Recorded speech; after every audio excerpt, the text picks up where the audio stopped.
I stared at my phone in disbelief, the words on the screen blurring as my vision clouded with tears. It was a simple text message, but one that shattered the foundation of my life, with 3 brutal words: I want a divorce. Trent's message continued, each sentence like a dagger to my heart.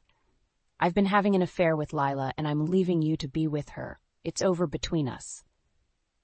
My hands trembled as I clutched the phone, a maelstrom of emotions raging within me. Anger, betrayal, and devastation fought for dominance, leaving me breathless and nauseous. Trent's timing couldn't have been worse. He sent this bombshell while I was at the grocery store, surrounded by the mundane sights and sounds of everyday life.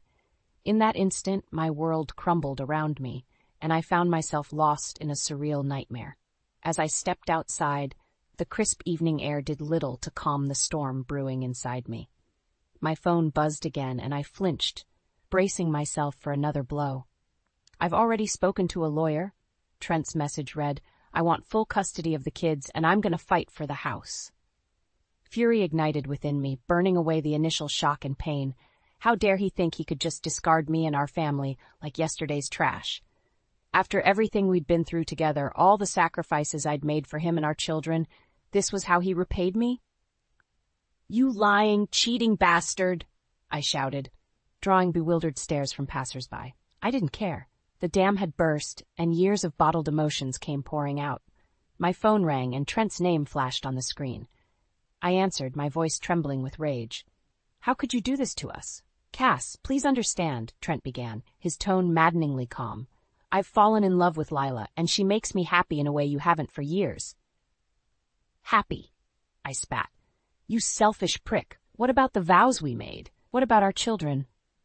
I'm sorry, but it's over, he said flatly. I'll be coming by to collect my things tomorrow. The line went dead, leaving me standing in the parking lot, shaking with fury and disbelief. Tears streamed down my face, but I refused to let them diminish the fire raging within me.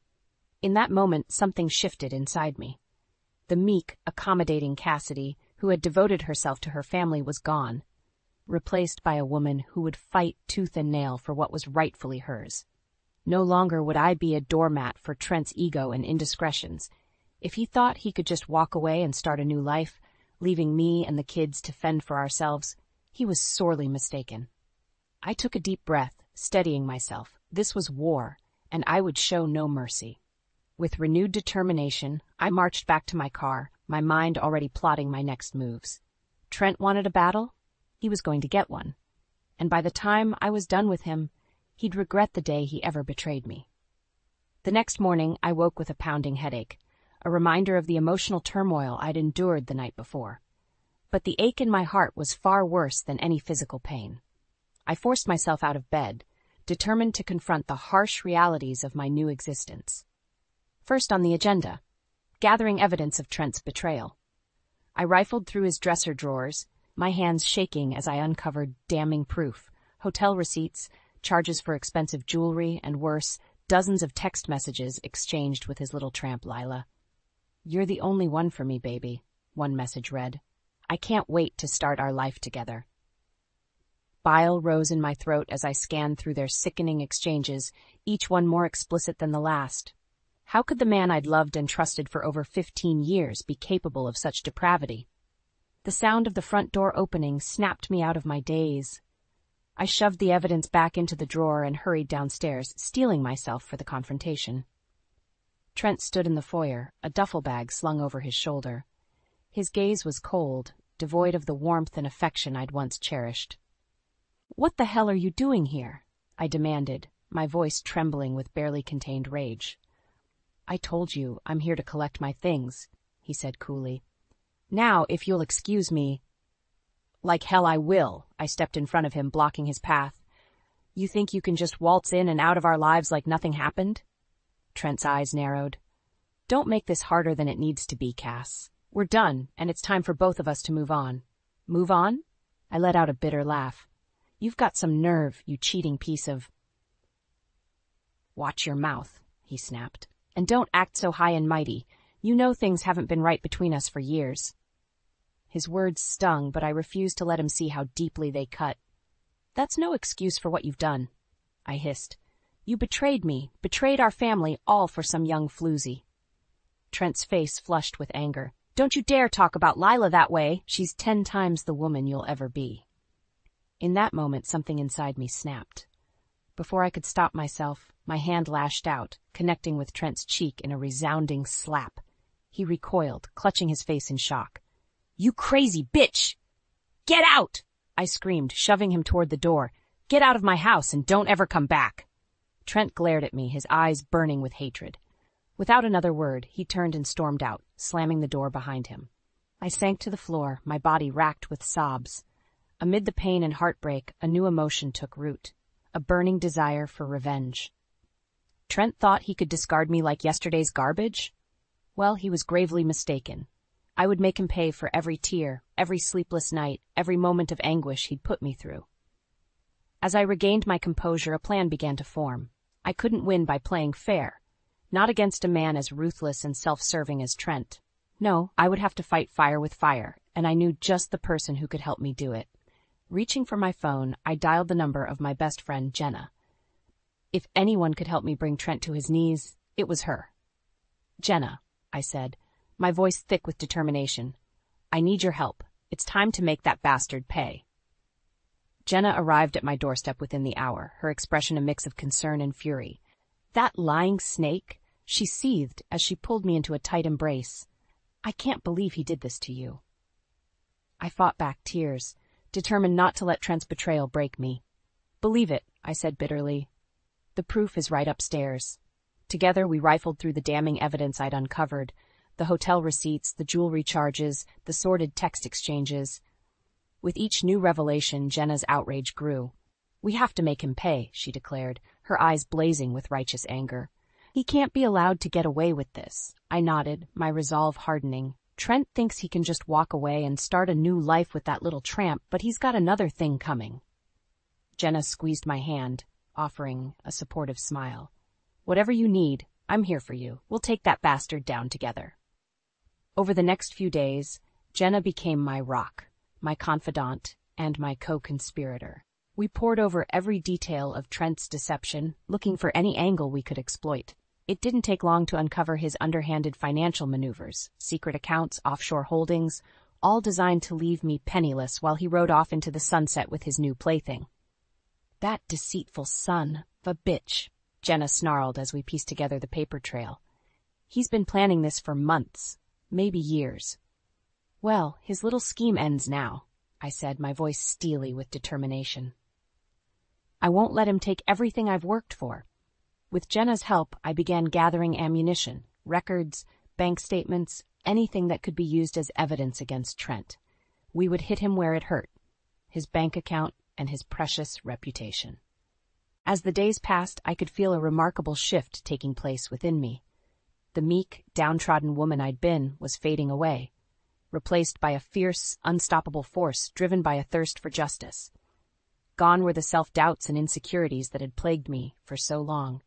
In their place was a newfound confidence, a belief in my own strength and resilience. I started taking better care of myself, hitting the gym and revamping my wardrobe. With each passing day, I felt more powerful, more in control of my destiny. Jenna noticed the change, too. Look at you, she remarked one afternoon, a proud grin spreading across her face. You're like a phoenix rising from the ashes. I flashed her a sly smile. You ain't seen nothing yet. By the time I'm done with Trent, he'll be the one reduced to ashes. Trent had made the mistake of underestimating me, of thinking I would simply roll over and accept his betrayal. Well, he was about to learn just how wrong he was. As I pored over the mounting evidence, plotting my next move, a delicious sense of anticipation washed over me. The game was afoot, and I was playing for keeps. Trent wanted a war. He was going to get one, and by the time the smoke cleared, he would rue the day he ever crossed Cassidy Monroe.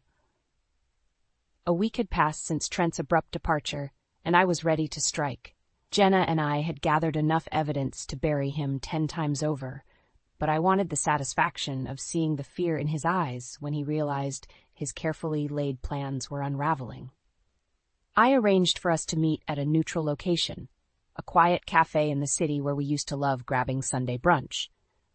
The sight of it twisted my gut, but I refused to let Trent take that from me, too. He arrived exactly at noon, his expression a mixture of confusion and thinly veiled arrogance. "Cass," he said coolly as he slid into the booth across from me. "This is a surprise." I met his gaze, my own eyes steely with resolve. "Cut the crap, Trent. You know exactly why I asked you here." His bravado faltered for just a moment before the smug mask slipped back into place. "If this is about the divorce, I thought I made myself clear. This is about a lot more than that," I interrupted, sliding a thick manila envelope across the table. "Why don't you take a look inside?" Trent eyed the envelope warily, but his curiosity got the better of him. With a dismissive shrug, he tore it open and began rifling through the contents, bank statements, investment records, all documenting the illicit financial web he'd spun. His face paled as the realization set in. "Where did you get these?" he hissed, his eyes darting around the cafe. "That's not important," I said coolly. "What matters is that I know everything. The secret accounts, the offshore holdings, all of it." Trent's hands trembled with barely contained rage. "You conniving little—" "I'd watch my tone if I were you," I warned, reveling in his discomfort, "unless you want all of this finding its way into the hands of the IRS and your precious Lila." His eyes widened at the mention of her name. "You wouldn't dare." A slow, vindictive smile spread across my face. "Try me." For several tense moments we stared each other down, the air thick with animosity and unspoken threats. Finally, Trent broke the silence. "What do you want?" he growled, his arrogance crumbling beneath the weight of his exposure. "What do I want?" I echoed, leaning back in my seat. "I want you to suffer. I want you to experience the same fear, the same humiliation, the same utter despair that you've put me through." His eyes narrowed. "You're delusional if you think—" "I'm not finished," I snapped, cutting him off. "I want full custody of the kids, and I want the house. Every last dime you've stashed away is going into a trust for them, one you'll never be able to touch." Trent's face contorted with rage. "You can't do this to me." "I can and I will," I said, rising from my seat. "Consider this your one and only warning, Trent. Play ball, or I'll make sure you lose everything. Your money, your career, your precious Lila. The choice is yours." With that, I turned on my heel and strode out of the cafe, leaving Trent to stew in the ruins of his shattered plans. A delicious sense of satisfaction washed over me. The game was on, and for once I was in control. As I stepped into the sunlight, Jenna fell into stride beside me, a proud grin on her face. "You were amazing in there," she gushed. "Did you see the look on his face?" I allowed myself a small, victorious smile. "Just the first of many," I assured her. "Trent hasn't seen anything yet." The battle lines had been drawn, and I was just getting started. Trent thought he could outsmart me, could discard me and ride off into the sunset with his little plaything. Well, he was about to learn a very painful lesson. You never underestimate a woman scorned. In the days following my confrontation with Trent, a strange sense of calm settled over me. For the first time in weeks, I felt in control of my life. No longer a helpless victim, but a woman taking back her power. Trent had gone into hiding, no doubt licking his wounds and plotting his next move. But I wasn't worried. The ball was in my court now, and I had no intention of playing by his rules. It was during this period of quiet that an unexpected ally emerged. Lila herself. The cheery ring of my doorbell one afternoon heralded her arrival, and I must admit I was taken aback by her presence on my doorstep. "Lila," I said, fighting to keep my voice even. "What a surprise." She offered me a hesitant smile, her eyes clouded with uncertainty. "I know this is awkward, but I was hoping we could talk." Against my better judgment, I stepped aside to let her in. Whatever her game, I was curious to see it play out. We settled in the living room, an uneasy silence stretching between us. Finally, Lila spoke up. I saw Trent the other day," she began, her voice small. He was a mess." I arched an eyebrow, intrigued. "Do tell." Lila Worryline creased her brow. "He kept ranting about you, about some kind of evidence you had. Cass, what's going on?" For a moment, I debated how much to reveal, but something in Lila's wide, guileless eyes told me she was just as much a victim of Trent's lies as I was. And so I told her everything, the affair, the financial deception, my plans for vengeance.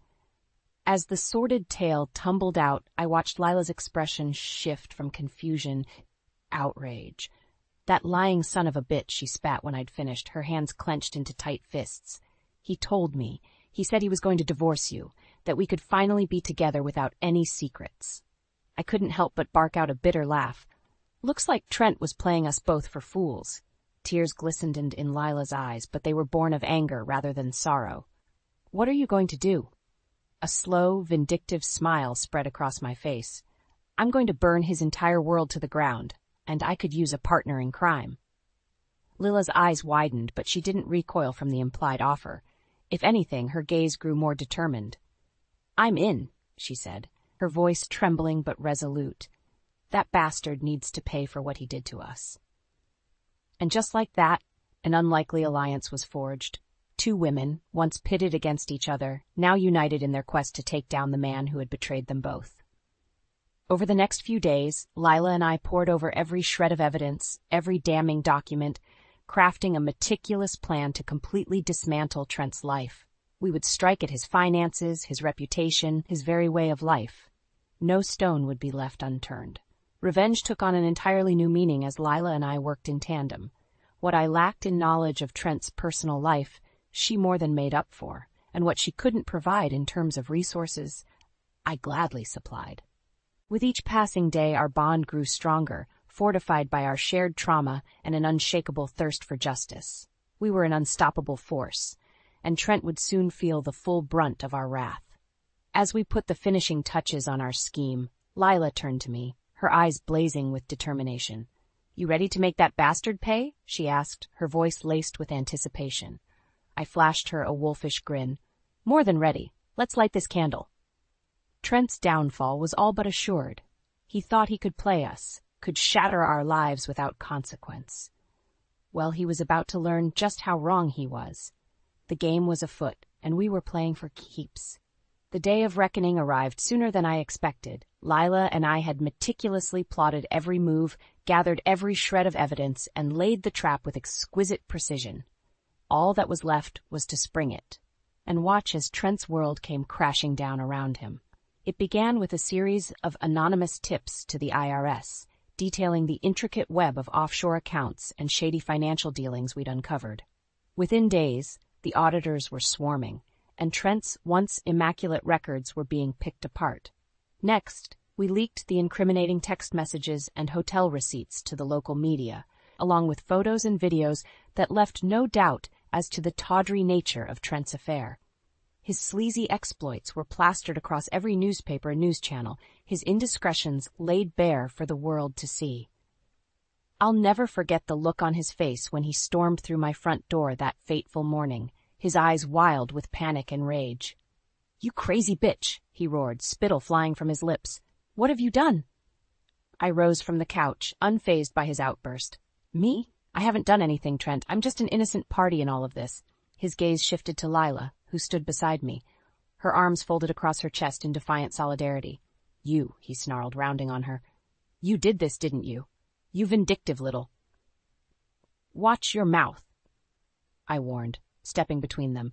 "Your quarrel is with me, not her." Trent's face contorted in an ugly sneer. "This isn't over, Cass. Not by a long shot. You think you've won, but I'm going to bury you. I'll take the kids, the house, everything." I wouldn't be so sure about that. The new voice belonged to my lawyer, Mr. Davidson, who strode into the room with a grim expression. "Mr. Davidson?" Trent sputtered, his bravado faltering. "What's going on here?" The lawyer fixed him with a withering stare. "What's going on, Mr. Monroe, is that your underhanded financial dealings have been brought to light. The IRS is already preparing charges of tax evasion and fraud, and that's just the tip of the iceberg." Trent's face drained of color. But my money is being seized as we speak," Mr. Davidson continued, relentless, "along with your assets, your property, and quite possibly your freedom." "You can't do this," Trent cried, panic lending a shrill edge to his voice. "I'll fight this. I swear to God." Mr. Davidson shook his head, his lips curling into a thin, humorless smile. "I'd save my energy if I were you, Mr. Monroe. The evidence against you is overwhelming, and it's only a matter of time before the other shoes drop." As if on cue, Trent's phone began ringing incessantly, no doubt a barrage of calls from his frantic colleagues and erstwhile lovers. With shaking hands, he pulled it from his pocket, his eyes widening in horror as he scanned the incoming messages. No, this can't be happening. But it was. His sordid affairs, his financial crimes, every last skeleton he'd tried so desperately to keep buried, was being violently exhumed and laid bare for all to see. In that moment, I allowed myself a fleeting sense of triumph. We had well and truly dismantled Trent's life, bringing him to his knees just as he had done to me. As the reality of his downfall set in, Trent turned to me, his eyes burning with impotent fury. "You won't get away with this," he spat, his words laced with venom.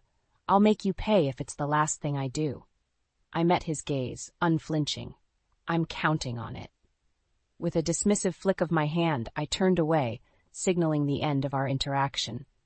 Trent had been utterly destroyed, both personally and professionally, and there was nothing he could do to stop it. The battle was won, and I had emerged victorious, lean, resolute, and unbowed by his attempts to break me. As Trent was led away, Mr. Davidson turned to me, a grudging respect in his eyes. "Well played, Mrs. Munro," he murmured. "Well played indeed." Lila's hand found mine, giving it a gentle squeeze as we watched the shattered husk of a man disappear. The road ahead would be long and arduous, but I was ready to face it head-on. Trent's betrayal had nearly broken me, but in the end it had gifted me with something far more precious, the strength to fight for myself and my future. As I looked toward the dawn of new beginnings, one thought echoed through my mind: let the karma begin. The weeks following Trent's downfall were a whirlwind of activity. Lawyers, accountants, and investigators swarmed around me, dismantling the tangled web of deceit he'd so carefully constructed. With each passing day, new revelations of his misdeeds came to light, and the full extent of his betrayal became glaringly apparent. Through it all, I remained stoic and resolute, my thirst for vengeance tempered by a growing sense of relief. The nightmare was finally over, and I could begin to rebuild my life on my own terms. Lila proved to be an invaluable ally during this turbulent time. We grew closer than I ever could have imagined, bound by our shared trauma and the knowledge that we had taken down a true monster together. "You're one tough cookie, Cass," she remarked one evening as we shared a glass of celebratory wine. "I don't know how you managed to keep it together through all of this." I allowed myself a rueful smile. Believe me, there were times when I wanted to curl up and just disappear, but then I'd remember what that bastard put us through, and it would harden my resolve all over again. Lila nodded, her expression somber. "He'll get what's coming to him. The courts, the law, they'll make sure of that." "I hope so," I murmured, swirling the rich liquid in my glass. "But part of me wants more than just a court ruling or a prison sentence." Lila arched an eyebrow, intrigued. "What did you have in mind?" A slow, predatory smile spread across my face. A little taste of his own medicine.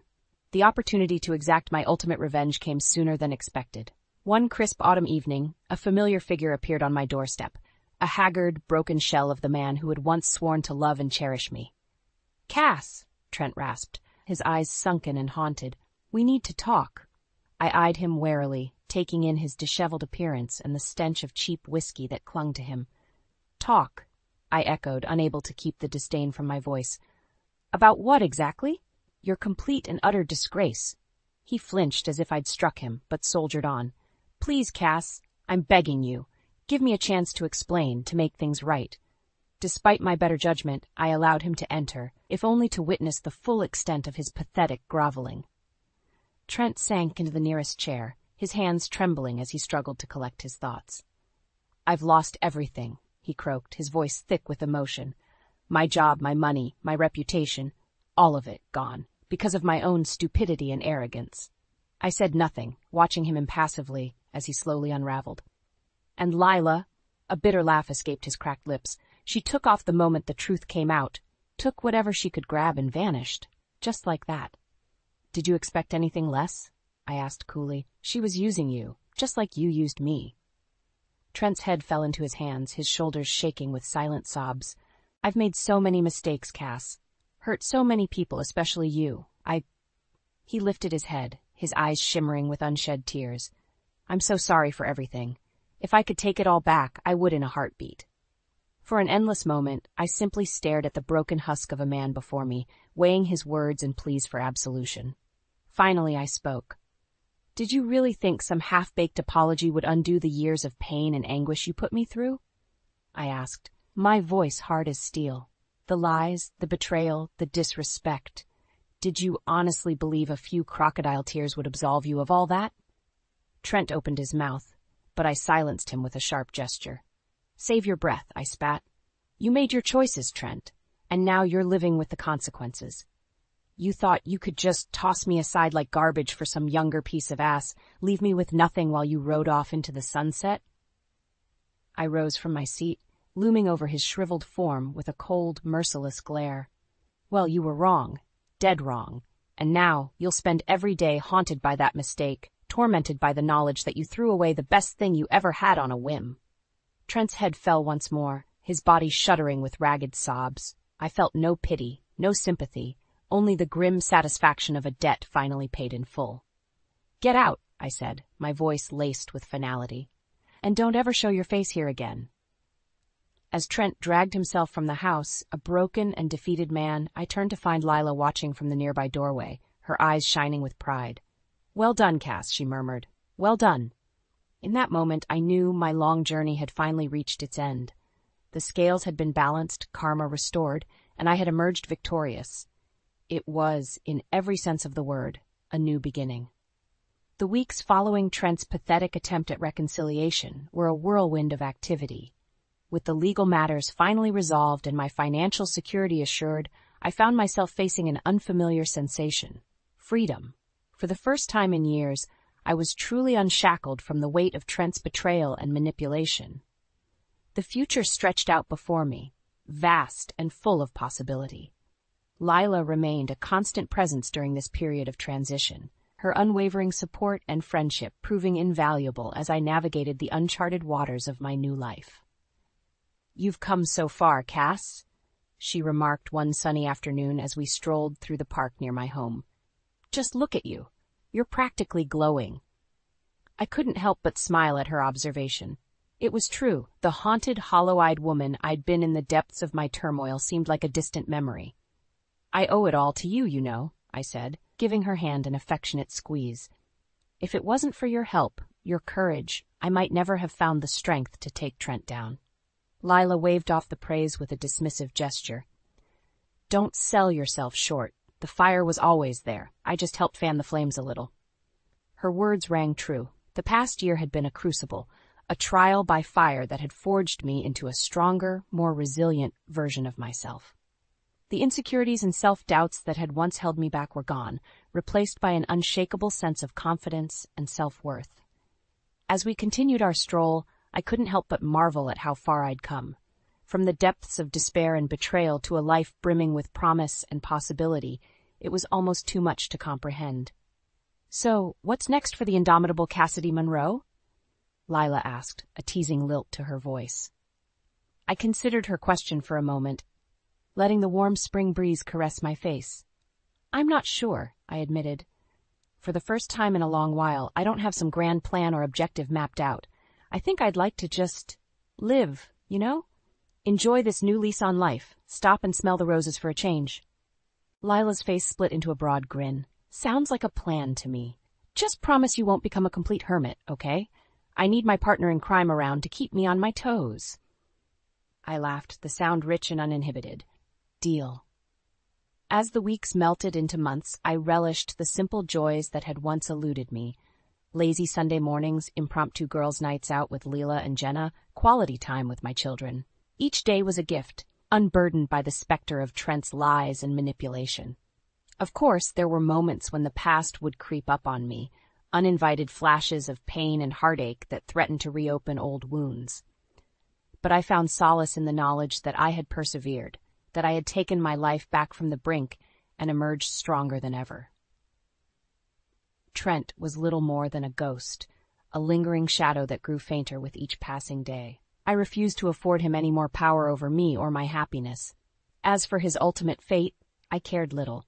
Rumor had it he'd slunk off to parts unknown, his wealth and reputation in tatters. A part of me hoped he was suffering, dwelling in the pit of his own making, but the larger part simply didn't give a damn. He was a specter of the past, and I was too busy embracing my future to dwell on him any longer. With Lila by my side, I embarked on a new chapter, one filled with new adventures, new joys, and a newfound sense of liberation. The road ahead was unknown, but for the first time in ages, I greeted the uncertainty with open arms and a radiant smile. Wherever life took me, I knew one thing for certain. The specters of the past held no power over me. I was the master of my destiny, the author of my own story. And this time, I was writing one hell of an ending.